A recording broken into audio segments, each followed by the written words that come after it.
Bingo Blitz rules. If your bingo has ads in it, That's not a bingo. if it doesn't have the coolest tournaments, mini games, and the most breathtaking design, Nope, not a bingo. if your bingo moment makes you feel so excited that you just want to burst in joy and scream out loud, bingo! Sorry, so you're playing... Bingo Blitz? Now that's a bingo. Go for a world of excitement with Bingo Blitz, the #1 free bingo game. Download Bingo Blitz and play for free. Now that's a bingo. Being a marketer's no sweat. You just have to manage dozens of channels, launch hundreds of campaigns, score thousands of leads, and okay, fine. It's a lot of sweat. Unless you have HubSpot's AI-powered marketing tools to help you do all that and more. Get started at HubSpot.com/marketers. Imagine what's possible when learning doesn't get in the way of life. At Capella University, our game-changing FlexPath learning format lets you set your own deadlines so you can learn at a time and pace that works for you. It's an education you can tailor to your schedule. That means you don't have to put your life on hold to pursue your professional goals. Instead, enjoy learning your way and earn your degree without missing a beat. A different future is closer than you think with Capella University. Learn more at capella.edu.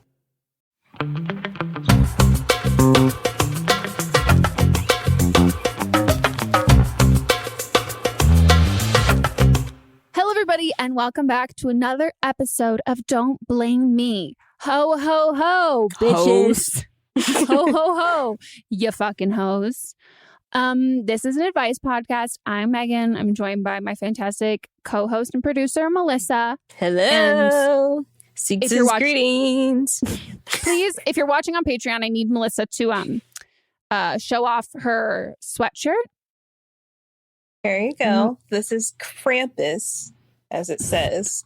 For those of you listening, it is like a satanic-looking being that has a little crown and an extra long tongue, and he carries these bells for like little bad kids. To if they're How does your mother feel about this? She hates it. Yeah. She's like, why do you have that ugly thing on your sweater? But, you know, it is what it is. Very, very cute. If you guys are new here, this is an advice podcast. You call in, you leave voicemails. We give you our advice on the shit that's going on in your lives. And we are not professionals, aside from being professional bad bitches, professional bad bitches. I'm trying to think of what else we're professional in. Last time you said we're not professionals and we make up for it in opinions, is I believe what you said, which I really something liked. what we lack in like certification, we make up for in like opinion. Yeah. So that's truly where this comes from. Is we might not have like any sort of education to give you advice or any sort of training, but what we do have is a lot of opinions on your life.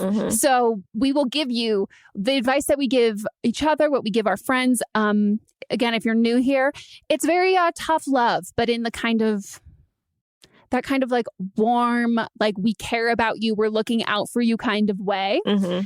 And I think that is shown when we have our like live updates where it's like, look, everyone, even though sometimes like we tell you what you need to hear. And that's always makes me feel so much better when people are like, when I'm like, so sorry we were being harsh. And they're people like, are like, no, I needed to hear it. I'm like, that's what we're here for.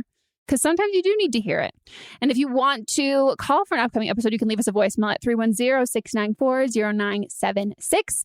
And international listeners, good day, mate. Bonjour. Guten Tag. There you go. You can send us an audio message at meghanpodcast@gmail.com. We do ask for everybody, whether you are calling in and leaving a voicemail or if you're recording a voice note and sending it. We love when you write it down and then you practice. And that's how you can keep it under 3 minutes because you will get cut off. And you do need to be over 18 or have your parents' permission to call in. Anything else? Oh, this is the first episode I am recording. Not in California. Oh, yeah. We're both in different positions. You're way far. You're way far. I just am on a different wall in the same room. But, you know, new looks. New looks, new us. Big changes. Yeah, I'm currently in Colorado. I will say we talk about safety precautions and COVID here all the fucking time.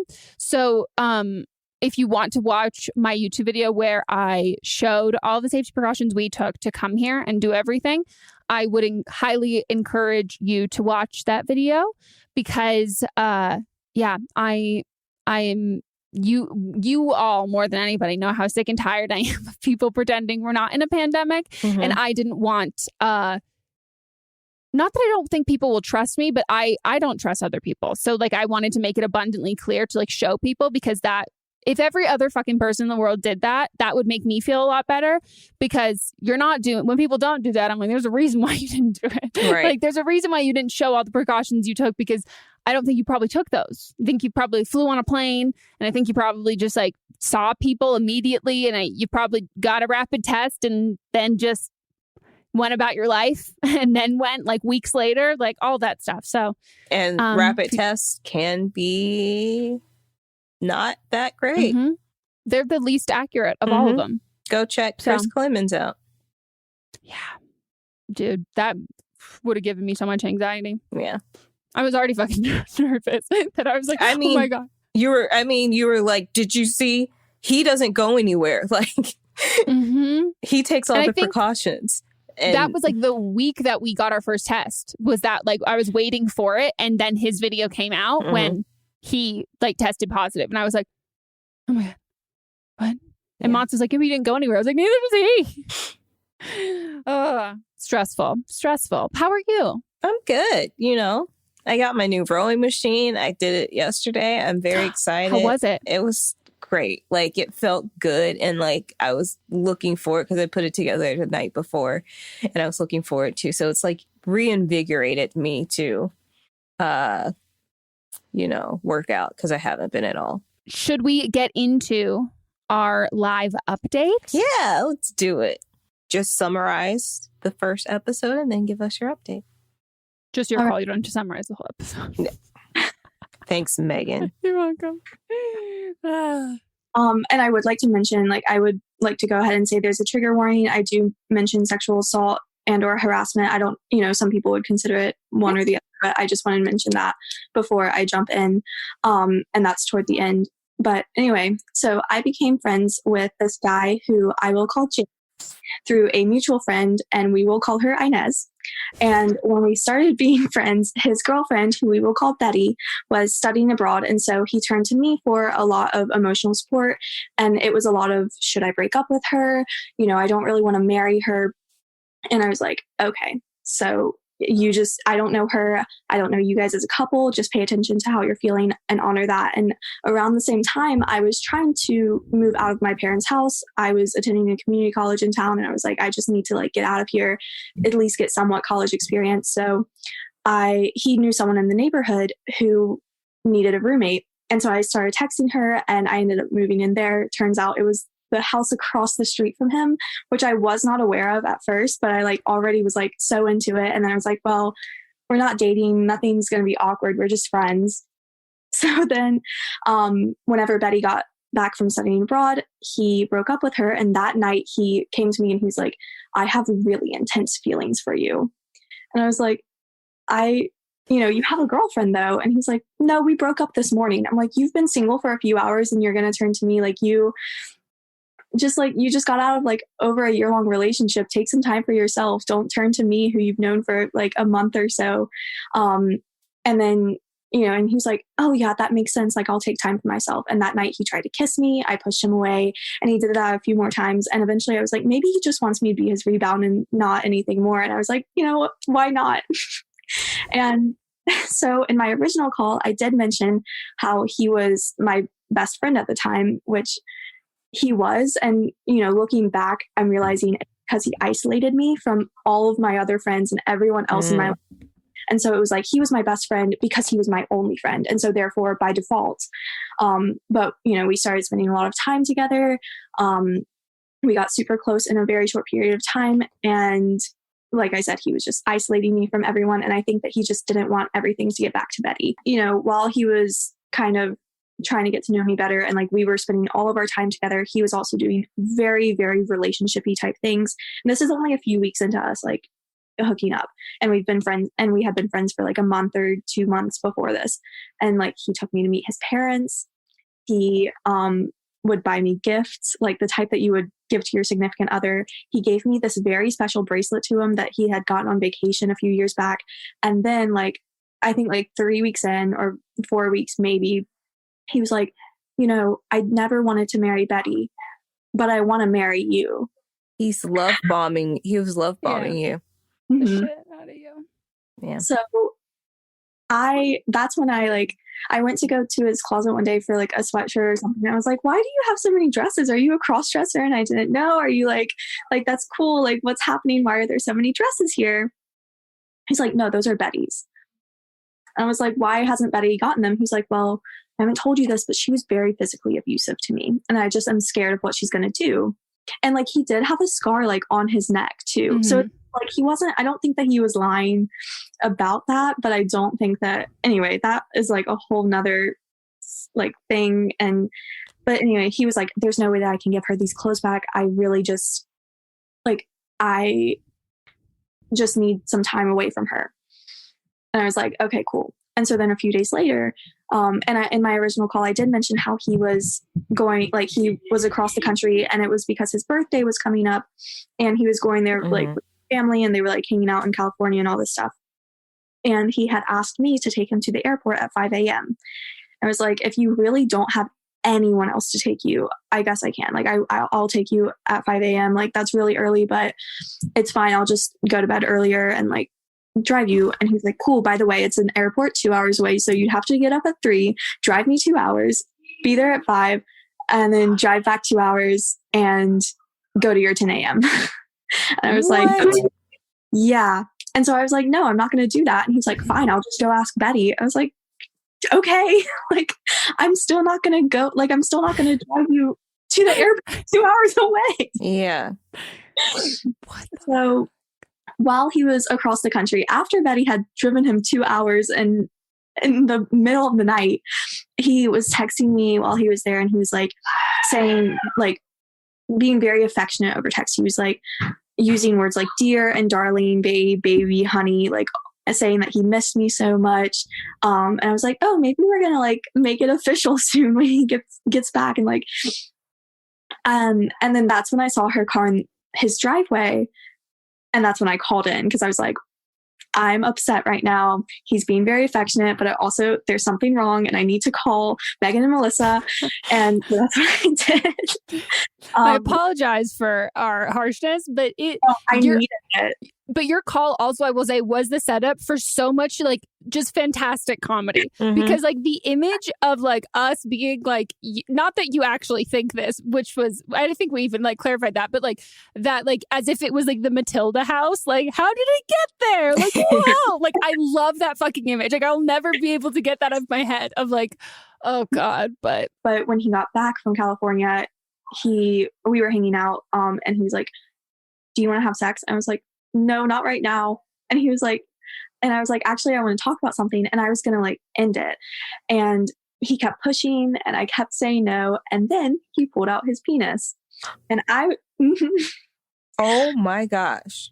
So then I left, and like at the time I was like, oh, that's weird, but like, and it made me uncomfortable, so I'm going to leave. But like, it's not like to the, like, I didn't think anything of it, because like also up until that point, I had like a really rough summer, a lot of like sexual assault instances. And I just like, that seemed like that was very minute compared to everything else that I had experienced. Yeah. But, and I was like, you know, I want to talk about something. And then he like pulled it out. And then like the next day I told my friend Inez, and one of my best friends, who we're still best friends, like we're going to be best friends forever. You know, it's one of those things. Like, it's like, it's just, anyway. So I told Inez and my best friend about it. And my best friend was like, oh, that sounds rapey. And I was like, oh, I don't know. I didn't see it that way. Maybe you're right, but I don't know. And Inez took this information. And I'll get to that in a minute. But so then I broke it off with him. I was like, I don't want to be treated like a second option. It seems like you're still really into Betty. I don't like what you did the other day. And then he was like, no, we can work this out. I was like, okay, let's give this a week. Give me a week by myself. Don't talk to me at all. I just want a week alone.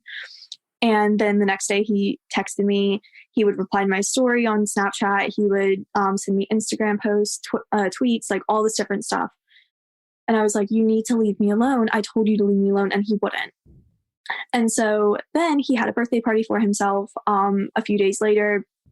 And Inez texted me and she was like, hey, you should come over here. And I was already super drunk. I'm a writer. And so I was like, I might as well like try to write drunk. Like I've always heard that that's like fun. And so that's what I was trying to do. And that's when she texted me and she was like, you should come over here. We're having like a great time. She was at his party? Yeah, across the street. Okay, So yeah. And she knew what happened. Mm-hmm. Okay. And so I was like, I might like, and you know, I was drunk. I was like, I might as well like go over, just like do something.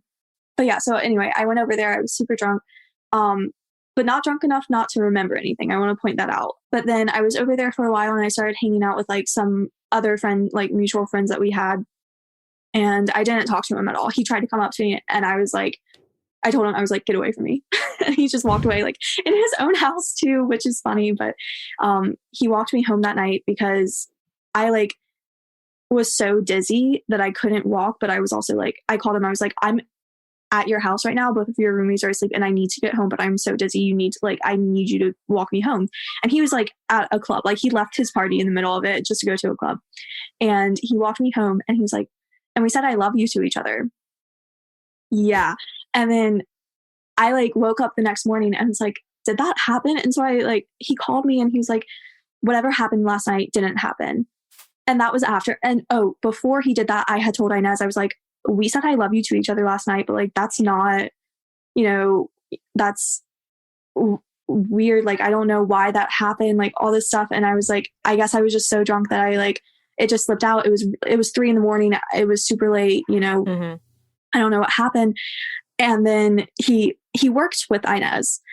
And so he like called me and he was like, whatever you said last night didn't happen. Whatever I said last night didn't happen. Don't go around telling people this. You're crazy. And like, I think he did remind you what happened. So of course it actually happened. What a dick. Oh my God, I didn't even realize that. Yes. Yeah. But anyway, so after that, like after he like got really upset with me on the phone and he basically was like, you can't like, don't talk to me again, all this different stuff. Him and Betty got together. He asked me that night, he was like, you know, I'm really happy with her and I'm in love with Betty, but I still want to marry you. So like, would you want to like, do you think you'll be single in a year or 2 years after you've matured a little bit? What? And I was going over to my best friend's house after this because we had girls' night every week. But like I'm going over there, like where like you can't play with my emotions like this. You can't be like a second option and still tell me that you want to marry me and be with me forever because that's like not cool at all. And then so a month later, and that was like right before my birthday that happened.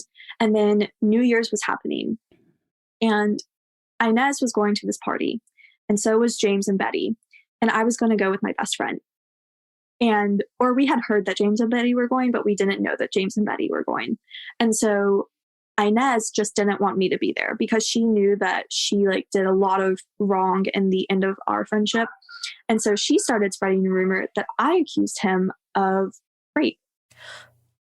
Even though she's the one that said what he did. Yeah. So my best friend was the one who said, that sounds a little rapey. And she stands by that. Like she would tell you right now. Yeah, it does. Yeah. But I never said anything like that. And I like, you know, and the thing is that now I can acknowledge that was very inappropriate and I would consider that. I don't know if that would be considered sexual harassment or assault, but you know, it's honestly, it's whatever it's however you feel about it in that technically instance. If he touched you, then it's assault. And if he didn't touch you, it's harassment.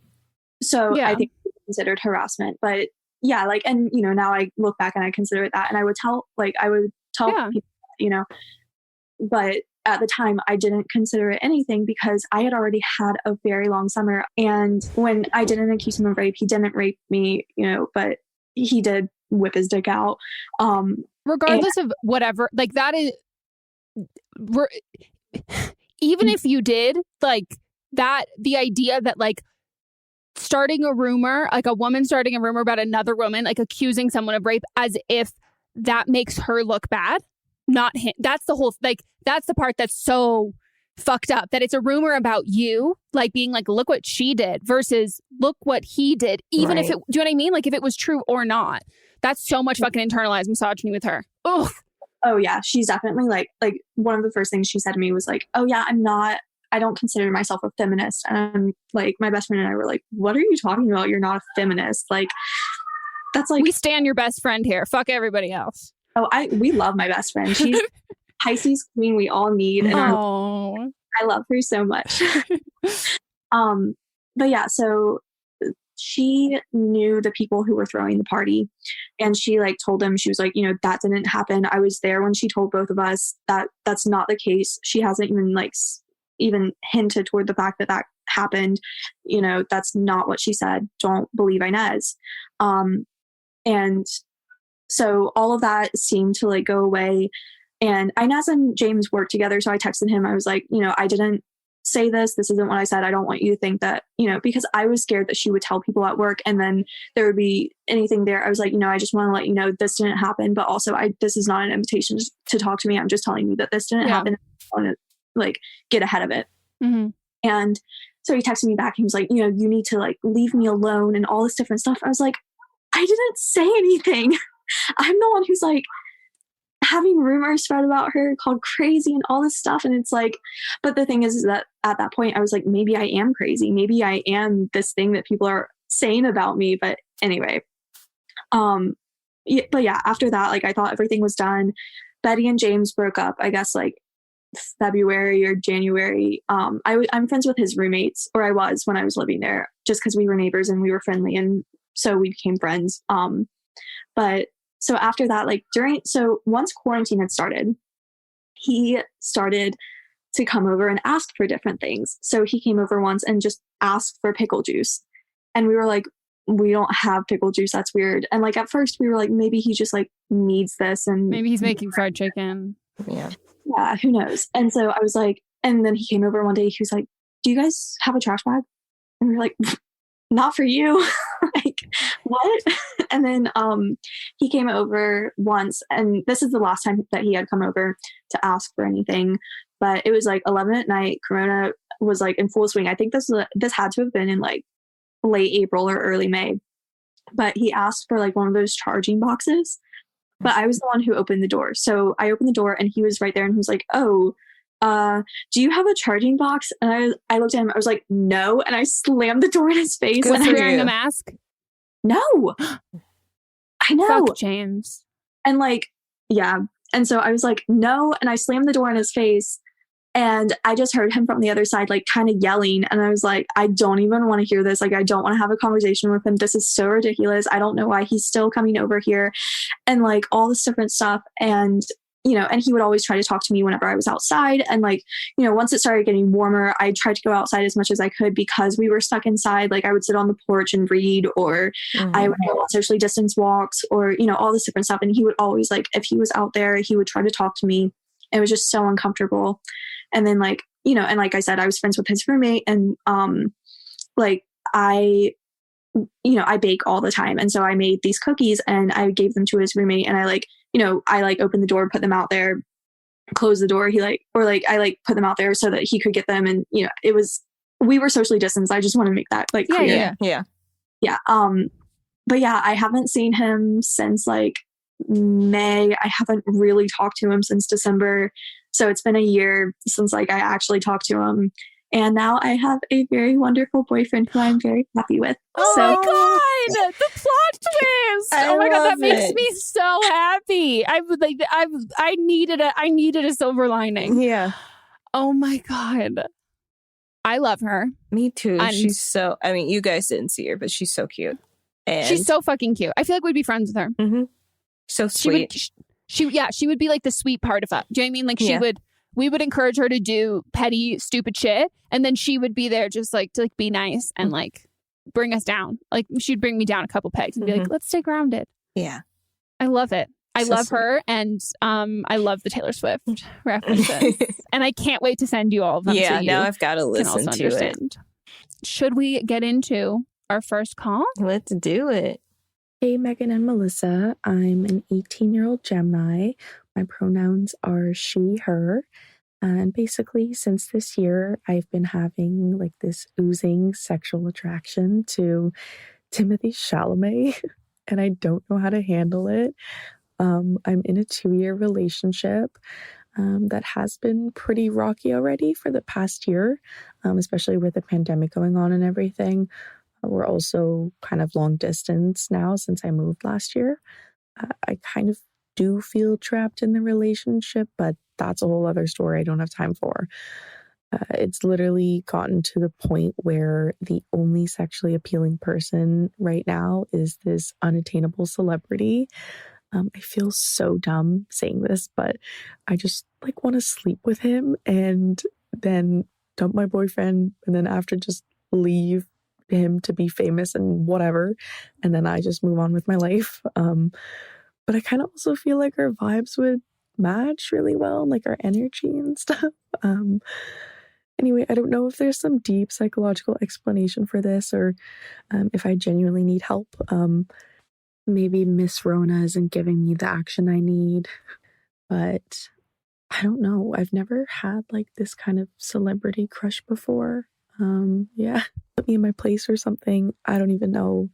Or maybe if you have some advice on how I could maybe one day make this happen if the world goes back to normal and we have a vaccine or something.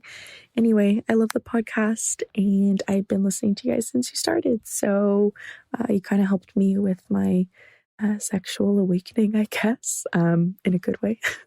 So thanks. All right. So I have conversed with Timothy Chalamet briefly. At a screening for that movie that took place in your hometown. Forgot what it's called.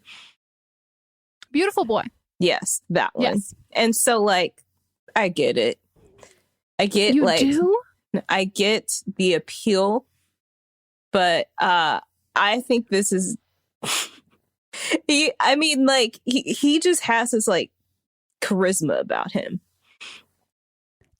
I will just say he reminds me so fucking much of one of my friends who I'm like not attracted to at all. Mm-hmm. Love him.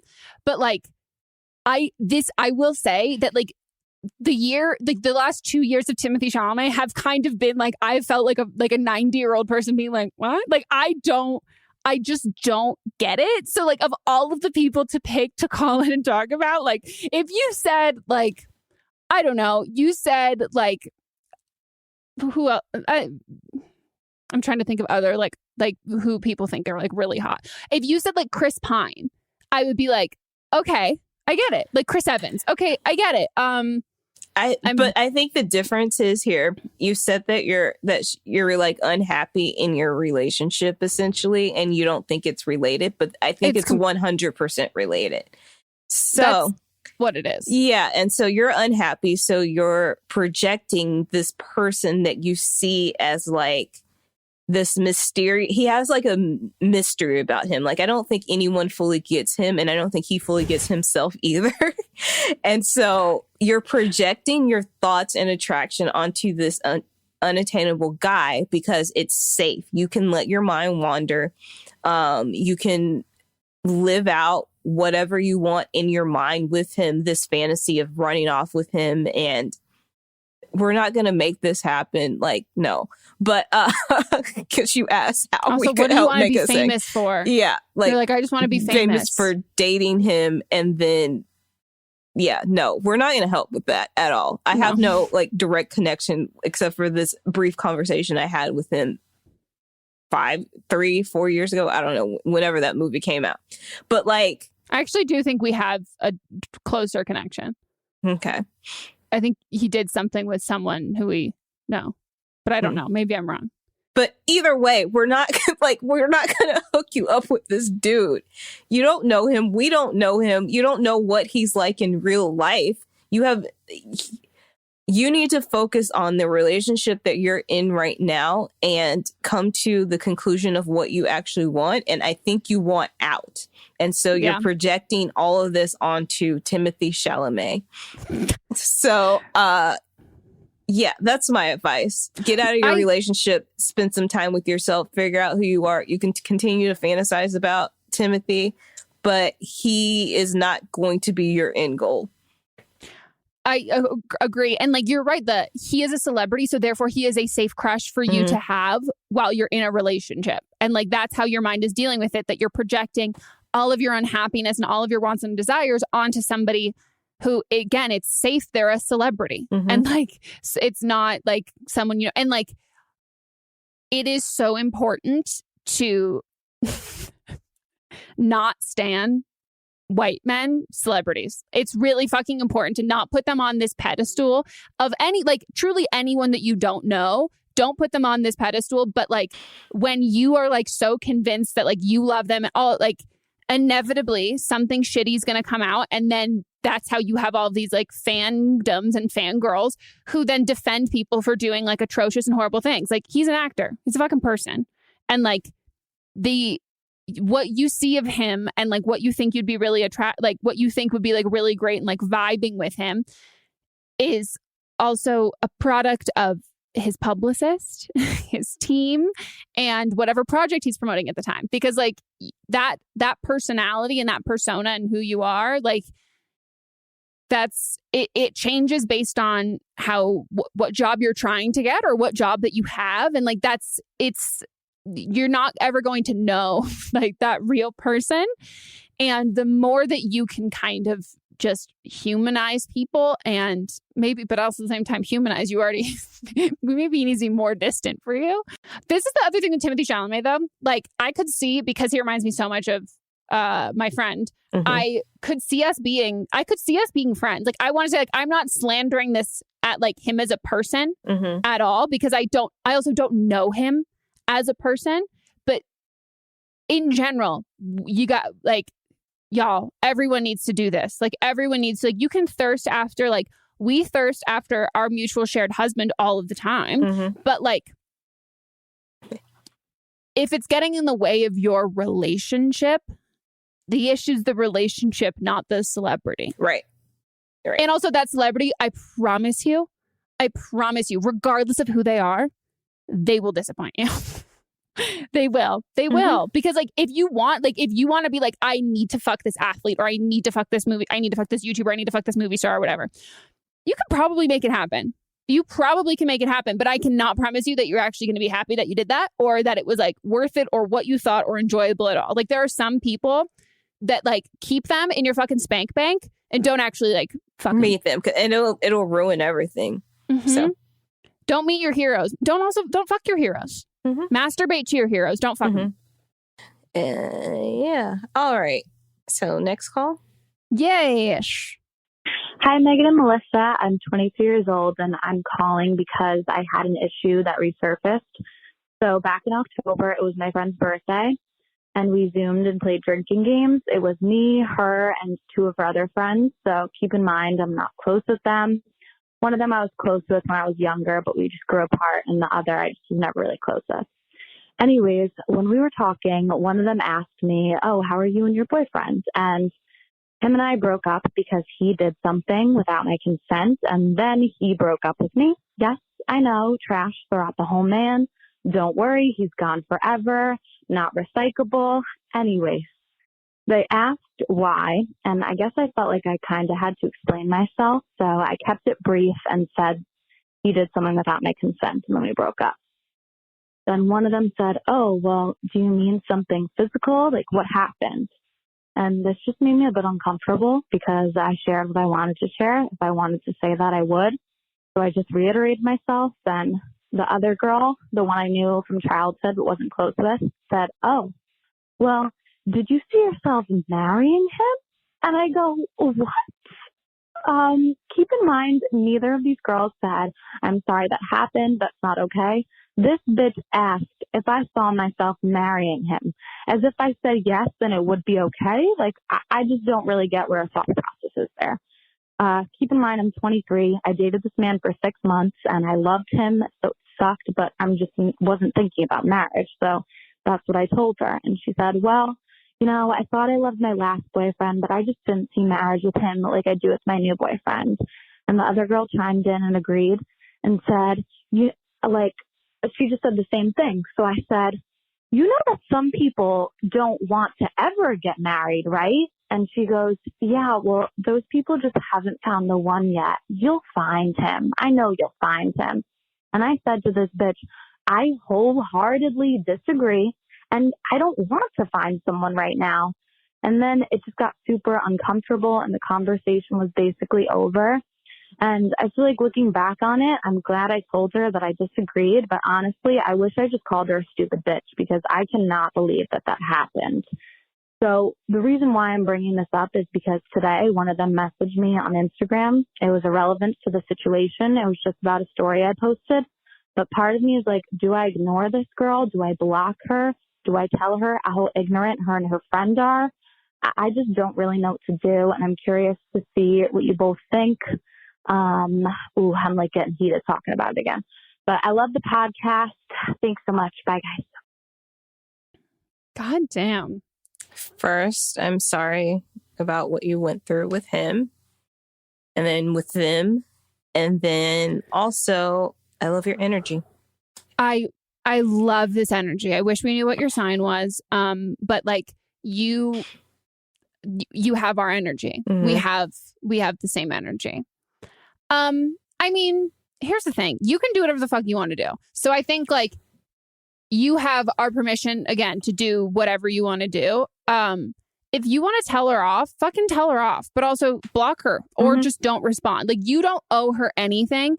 And when someone says some just like ignorant, stupid fucking shit, you have every right to tell them off. Like you don't have to be concerned about her feelings or like, well, I don't want to hurt her feelings. Like, no, she hurt you. And like, you don't always have to be this idea that we always have to be a bigger person. You don't. Like you need to do what makes you feel good in the moment and what will make you feel good afterwards. And like, is that going to be, and like we always say, like sometimes when it comes to like having conversations with people, like, are you going to feel, you have to feel good once you say your piece and you walk away. Like it can't be like riding on like her response or her acknowledging it or her being like, oh, you're right or anything like that. It doesn't even sound like you really want her like that from her. It's just you don't, it doesn't sound like you need anything from her. You just need her to know that you think that like that was incredibly ignorant and like awful to say and like just fucked up. And if that will make you feel better or make you feel good, like fucking go for it. Do it. Like I have no issue with that kind of stuff. And I think like we always have those things where like something happens in the moment and like we say something or we don't say anything at all. And then you go home and you're like, fuck, I should have said this. Yeah. But I think what you said was great. Yeah. I think you obviously like in those moments, we can't expect anything of ourselves to like, do you know what I mean? Like we can't expect like when someone says something that's like incredibly hurtful or ignorant, like our automatic response isn't always like the most eloquent or we just protect ourselves. It's like it happens in cases like when like people in higher power, bosses or someone says something that like makes you feel uncomfortable. There is an inherent, our first need is to protect ourselves and our safety. And that also happens with our psyche too. And so, we can beat ourselves up for like not have like saying what we wanted to have said and everything. But if it'll make you feel like better to fucking tell her off, then 100% do it. But also like you can also just fucking ignore it. And if it pisses you off, yeah, block her. Like you don't have to owe her anything. And I have no issue with like if I like had like a tiff with someone or like a falling out with someone and then they like reach out about something unrelated or random, that you have no obligation to respond to that just because it's not the same like context as like the issue that you had. Like the issue that you have with people can change your entire relationship overall. It doesn't have to be like, oh, well, I missed the opportunity in that moment to like stop being friends with her or like cut them off or whatever. You can fucking whenever. You don't have to respond. You don't have to deal with that shit. Or you can if you want. And just depends on the day. Depends on your mood. Right. Like at this point, you've had some time to sit on it for a minute. So like, how are you feeling today? Just do what you want to do. I would probably just like block them. And then for me, I would block them and then they'd wonder why I blocked them. And that would give me more satisfaction. Yeah, that is a good one. I think I would, it would depend on my mood that I would either like say something. You'd probably call them out. I would probably, most likely. But I would just like ignore and block them. But my ignoring and blocking them that would be the least effective thing. If it was me, I should just respond in the moment to it, like over the DM and just like call them fucking out, because I would block them, and then I would want them to like text me or call me to be like, why? And then, but that's something that like I won't get as much satisfaction because I'm counting on them to do something, when in reality, the smartest thing if I was in the situation is I would just say it in the moment. Like I would respond to the DM. Oh, it's time for a break. Okay, we will take a quick break and we will be right back.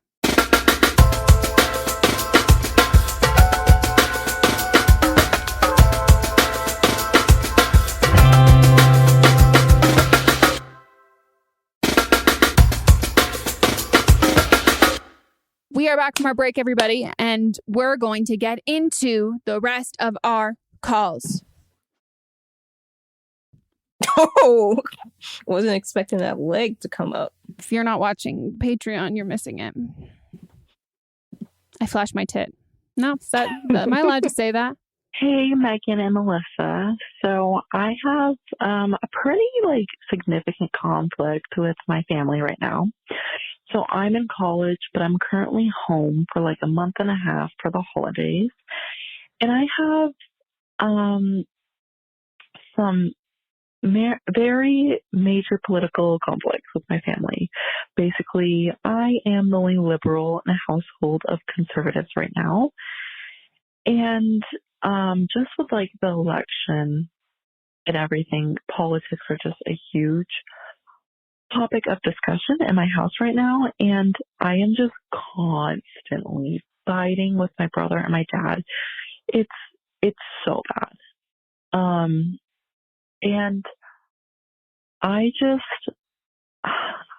don't know what to do. I'm not trying to turn them into liberals or anything. I'm just trying to make them more open-minded and maybe anti-Trump or just not pro-Trump. It's just really hard because every time I try to have a civil discussion with them, they just make it into arguments, or they make fun of me. They call me stupid. And I don't do that to them, and it's really frustrating. Whenever they, disagree with me, or I disagree with them, I'll try to come back with a fact or something, and I don't make fun of them, and I try to be as respectful as I possibly can. And it's gotten really bad, and we've tried to say, okay, politics are off the table, but they'll still talk about it in front of me, and I just can't stay quiet for something I feel so strongly about. And it's hard because I have been very quiet with my family about my political views up until probably 6 or 7 months ago. And it's just really hard. It's just really hard. And I just I need some help on how I can be civil with my family, because I'm here for a month and a half and I'm going insane. And they're like my family. I can't drop them. If this was a friend or something, I would drop them, but I can't. And they're just really not respecting me for my views, and I don't disrespect them for their views. And I just wish they would have that mutual respect for me. And I just want to have civil discussions with them and try to make them more open-minded. But anyways, I would love any advice you would have for me. I'm a Pisces, by the way, and I love your podcast. And I hope both of you are doing well. And yeah, have a good day. I mean, I am not in any sort of similar position to this at all. So I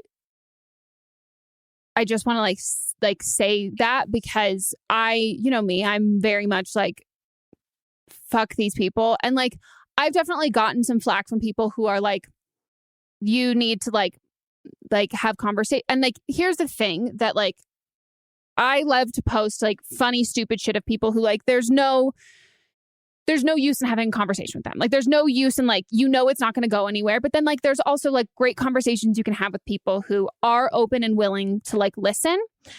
And for me, those conversations that I'm having, those aren't long haul conversations necessarily, because I don't know these people in real life. These are people who are sliding into my DMs. We're having conversations that way.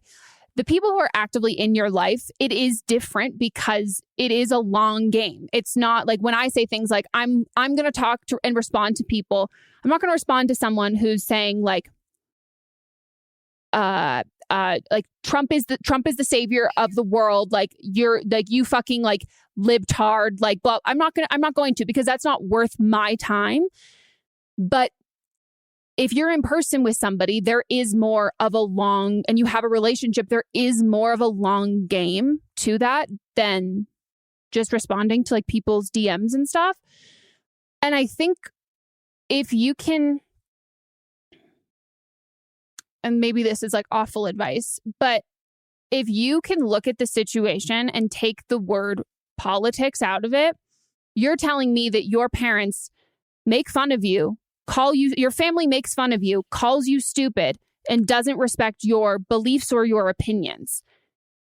I don't really care why. I don't really care what the context of that is.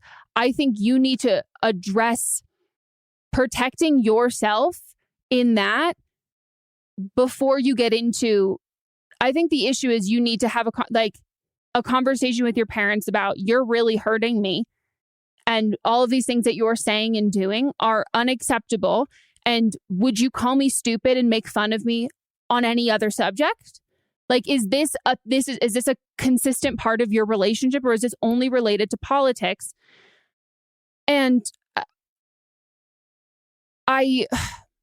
you can't make people want to learn something or want to hear something that they don't want to hear. And I also want to state that, like, not that your call sounded like this, but I want to make it abundantly clear. You don't have to have your family in your life. You don't have to accept, like, you individually can make the choice that I don't like these things that my family does, and I'm not going to cut them off.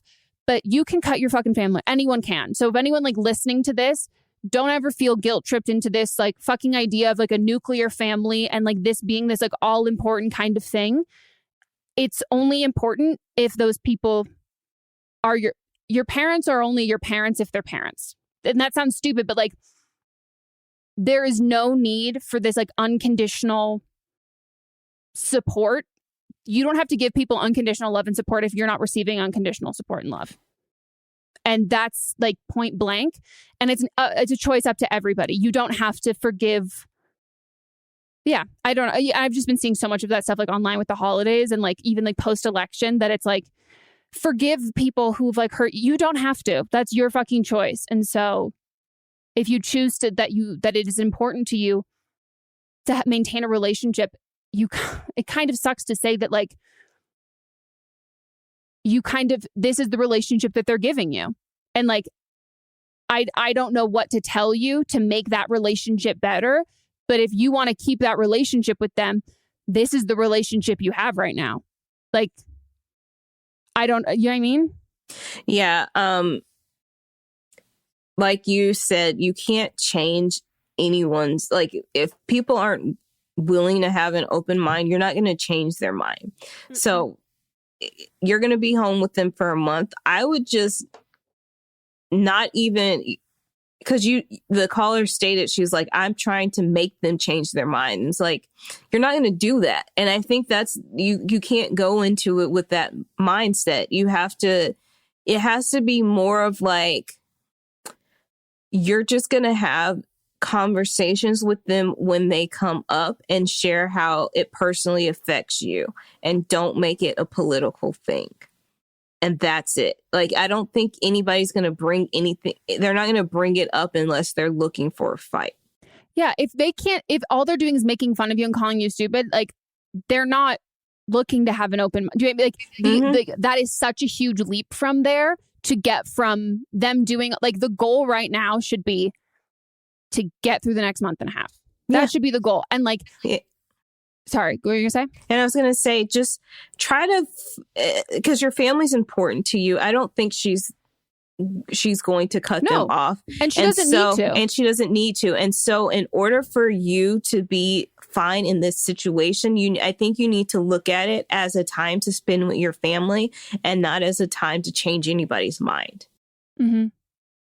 Well, because if you want to maintain a relationship with your family, you're saying you don't want to cut them off, which again is a personal choice and totally fine.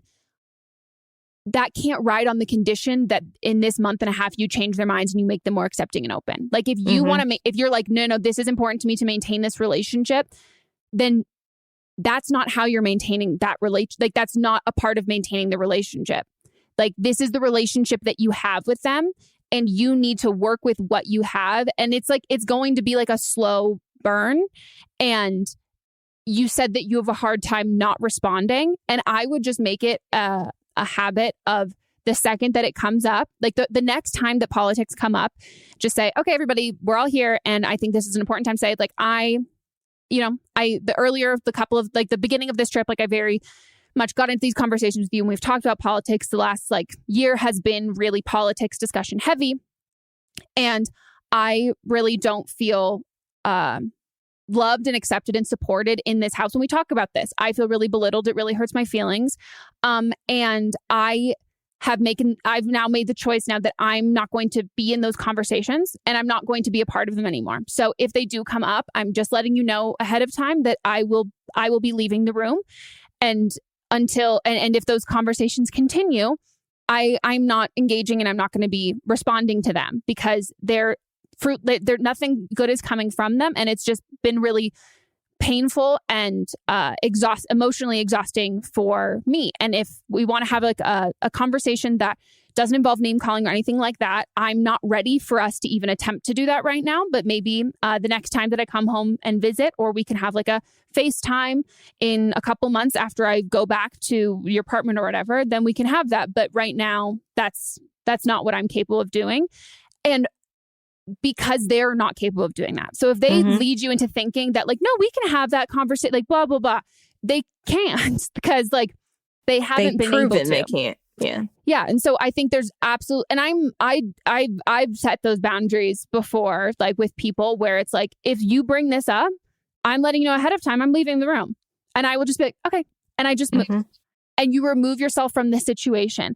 And when you give people, especially parents who feel like they have so much say and control in how you behave when you're under their roof or whatever, when you give them that ample warning, you're setting those clear boundaries. And then you also need to set physical boundaries for yourself and literally it's not saying, hey, everybody at the dinner table, we're changing the conversation. It's I'm removing myself from the conversation because that's a boundary. Your boundaries can't involve other people and their actions and what they do. Your boundaries can't involve other people changing. They can only involve you. And it's taking yourself physically. It's verbally taking yourself out of the conversation, but physically removing yourself from there. And also it shows a very clear division of boundaries. And that's, I think, important. And we talk about boundaries here a lot, but that's something that has been very helpful for me to understand in therapy that that's how boundaries are created. Boundaries aren't, they don't rest on other people and their actions and other people adjusting to your boundaries. Your boundaries have nothing to do with anyone else. Your boundaries should be things that you can do and nobody else can change them. Do you know what I mean? Nobody else can affect them. You don't need anyone to do anything. You just do your own shit. Right. So, but yeah, I think, again, just to loop back to the beginning of it too, I would also recognize that sure, politics makes people very ugly and do some nasty stuff, but your family and your parents should not be calling you stupid or making fun of you or belittling you or calling you names or anything like that. And recognize that and don't let that behavior happen. Remove yourself from that situation if that behavior is happening because you don't have to take it. You don't have to take that at all. Because also it's also not productive in the fight for it at all. That all that does is exhausts you and it doesn't get you any closer to them being open-minded. So, but yeah, this is something that I feel like a lot of people are probably dealing with right now. 100%. Yeah.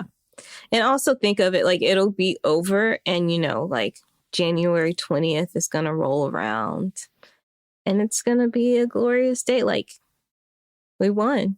Mm-hmm. Next call. Hey, Megan and Melissa. I'm 25 and my boyfriend and I have been together for almost 3 years. So crazy story. A couple of nights ago around 11:30, I got a phone call from an unknown number. My boyfriend and I were just laying in bed, so I answered the call and put it on speaker. It was a female voice, but they wouldn't tell me who they were. I kept asking, and she just said she knows someone who knows me very well. The vibe was super creepy, and I got scared. So my boyfriend took over and started arguing with them. Soon after he got on the phone with them, a male voice took over on the other line and started claiming that I had cheated on her boyfriend with this person, which is a complete lie. I haven't talked to or spent time with anybody. Cheating is completely not in my character. He even went so far as to say something like, remember last weekend when you were blowing up her phone? She was with me. So a little backstory to that, to why that matters. The previous Tuesday, which is my day off work every week, I'd gone to a museum by myself just to get out of the house and do something fun. My boyfriend got a little freaked out by that because it's not something that I would usually do alone. But I was bored at home, so I did. But my phone also died while I was there, so I wasn't answering his text messages. He's been cheated on in past relationships, so this kind of brought up some insecurities for him. But we talked about it, and we were all good. But then this stranger on the phone telling him that I had cheated, and the coincidental nature of the comment about like blowing up my phone, that kind of made him question me again and question my honesty. The caller also called me a whore and said they were going to come to my house. And they knew my name, so they definitely were targeting me specifically. So needless to say, my boyfriend can't stop thinking about this and has been questioning my loyalty for the past couple of days now. I'm well aware that this story sounds too coincidental to be completely honest and true, and I do sound guilty when I explain it, but I promise you that I'm not. I haven't cheated, and I would never do that to anybody, even a relationship that I wasn't happy in. And I have no reason to lie to you guys about that, obviously. So I just need advice on how he can help my boyfriend feel more secure. Like I said, I would never, ever do that. So this whole situation is brand new for me. I've never had to convince anybody that I wasn't cheating on them before. So any advice for that would be helpful. Thanks, you guys.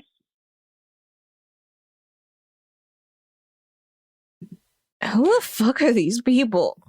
One question that this is for you.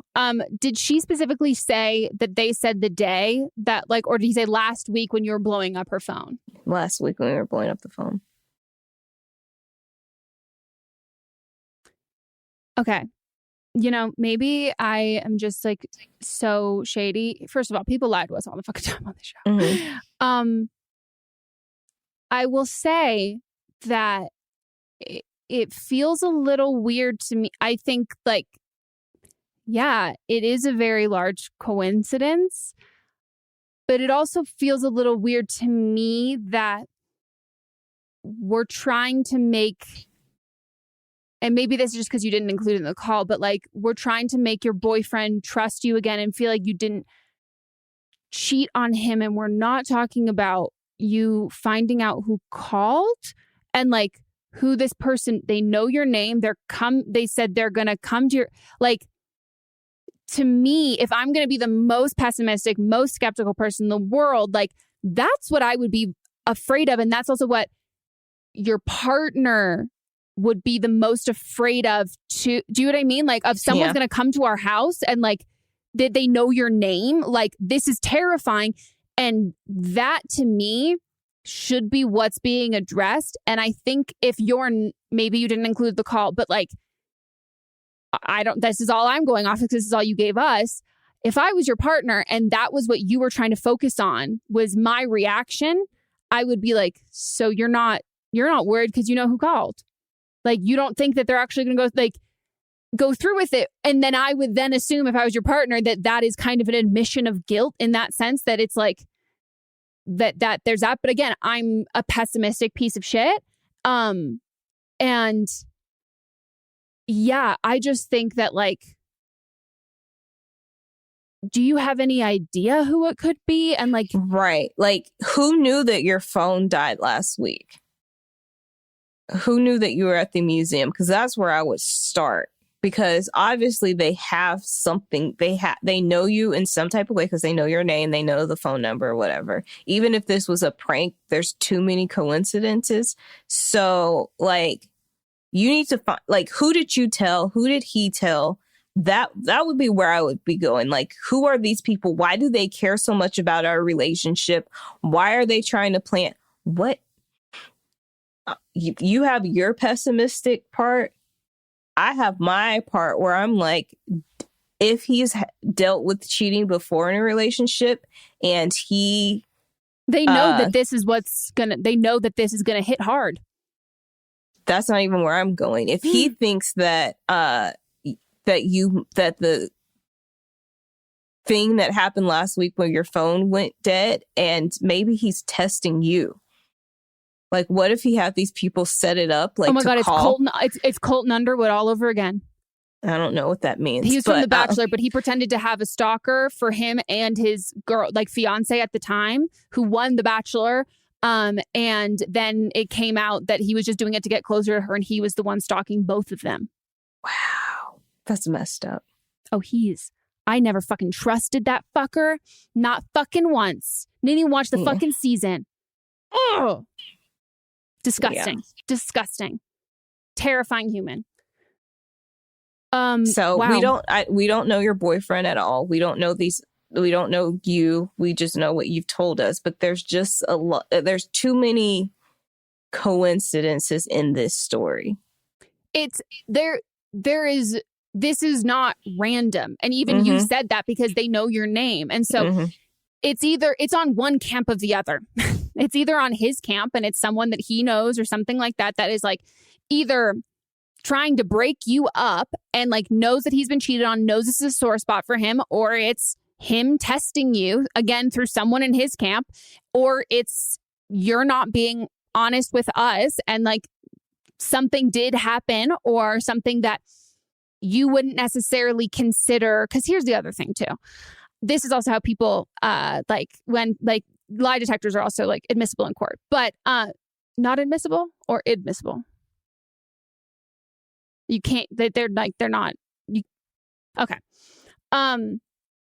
But a way that like, or even people who are like really, like if you're working with someone who's like, just like trying to decode lying in something, people can believe, and I'm not saying that you're lying at all, but like there are ways in which we can tell stories that we believe are truth because like maybe you considered cheating having sex with someone else. Maybe you made out with someone else.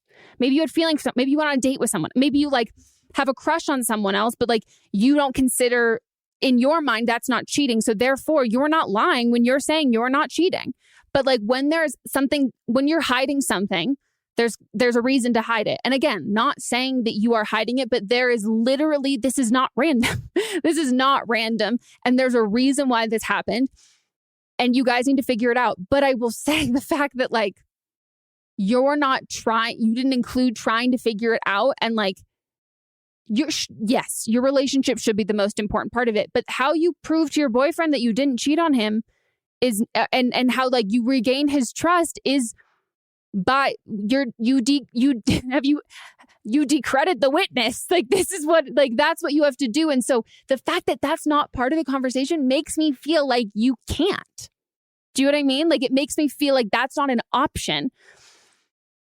So that would be either because you know who it is and you know that there's some truth to it, but like it's enough, it's far away enough that it's never going to come out, like, or that like, I don't know, like but I mean, what you said does make me, that to me would be, I don't know why I feel like that's more likely. And it's also just like, why is there both a guy and a girl? Like what?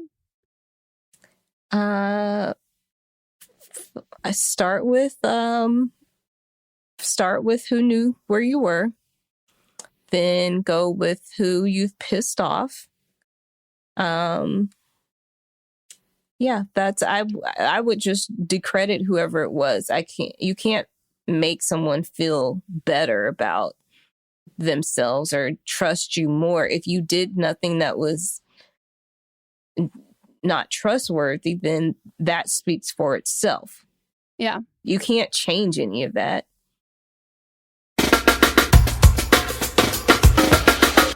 So this is from the original call was from season 6, episode 21. And the caller had a younger sibling that identified as, well, potentially identified as being liberal, and the rest of their family was conservative. And so the caller wanted to know if she should reach out to her sister. So here's somebody calling with similar experience. Hi, I'm calling for Don't Blame Them. I want to give advice about episode 23 or 21, Partying in a Pandemic. I want to give advice to the girl with the conservative family who found out that her little sister was also liberal and how to just give support to that little sister. So all my siblings and I are all liberal. My father is very conservative.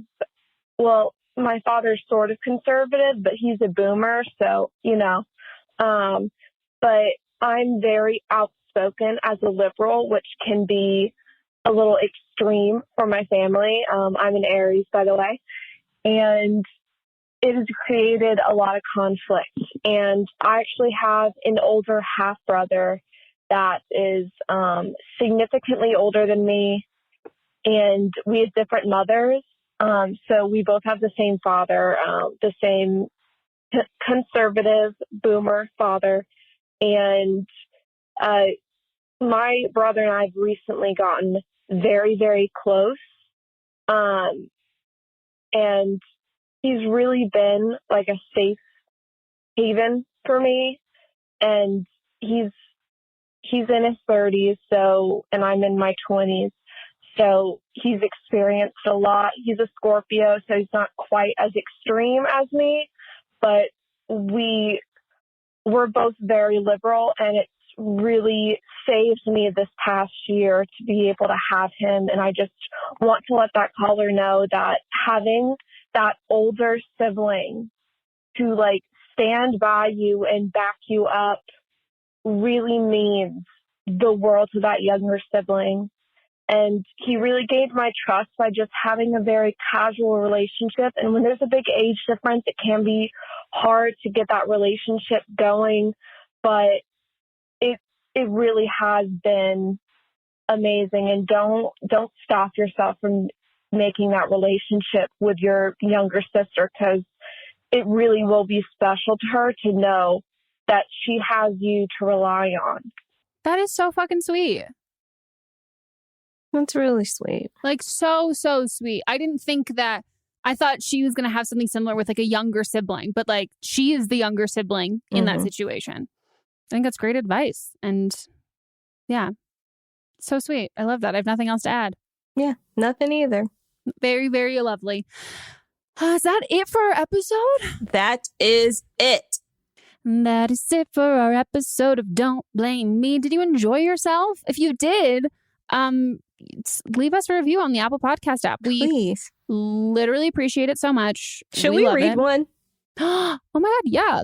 Okay. All right. So here is a review of 5 stars from Alfie Adele.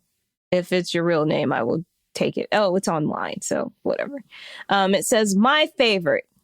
This is one of my favorite podcasts ever. I love how candidly and open Megan and Melissa talk about different topics. The advice is genuinely very good and it's hilarious. I also love being part of the Facebook group. The community that has grown from this podcast is so sweet. And lastly, I just want to shout out how much I appreciate. Oh, wow. This is about me. Hell yeah. And lastly, I just want to shout out how much I appreciate Melisa. As a fellow Black woman creative, I love seeing Melisa embark on fun projects and reach success doing them. I love having representation in spaces like this. I recommend this podcast to every girl I know. That almost made me cry. That was so sweet. I literally just picked the first long one that I saw. So thank you. That was, thank you. Oh my God, I'm going to cry. That makes me so happy. Thank you guys for listening. If you want to call in for an upcoming episode, you can leave us a voicemail at 310-694-0976. International listeners, send us an audio message at meghanpodcast@gmail.com. Under 3 minutes. Write it down, and you must be 18 or older or have your parents' permission. Follow us on Instagram.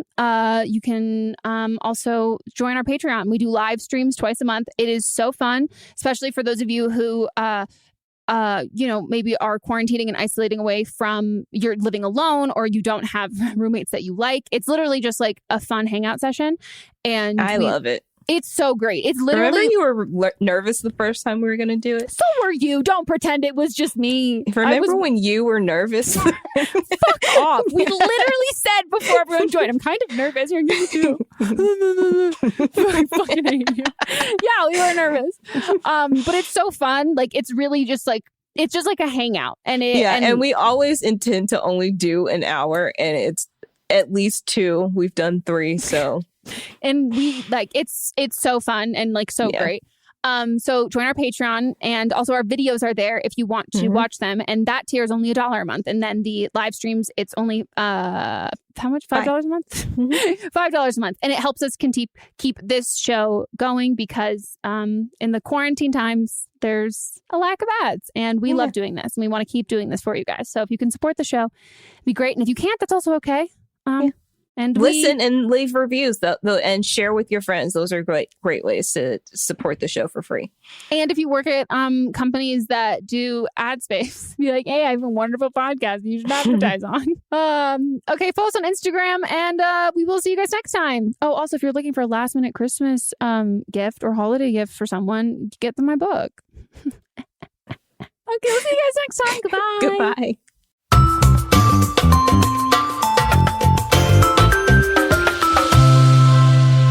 Don't Blame Me is a production by me, executive produced by Melisa D. Monts, edited by Katrina Henning, and music by Ryan Hunter and Giacomo Picasso.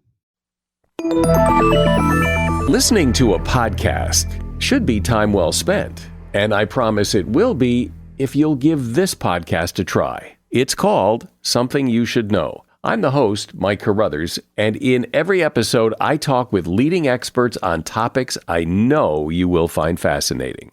From why people can't keep secrets, what your favorite music says about you, why your pet acts in strange ways, and so much more.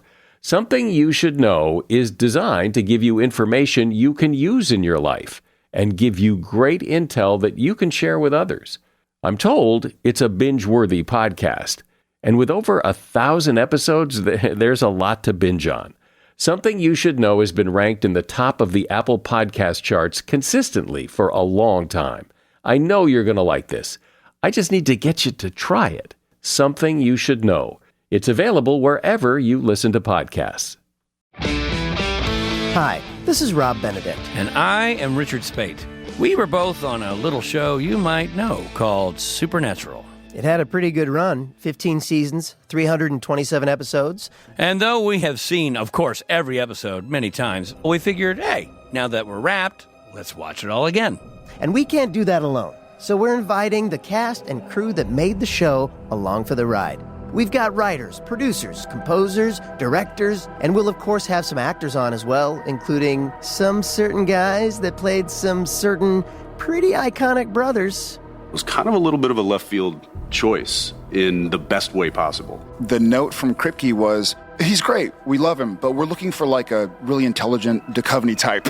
With 15 seasons to explore, it's going to be the road trip of several lifetimes. So please join us and subscribe to Supernatural Then and Now.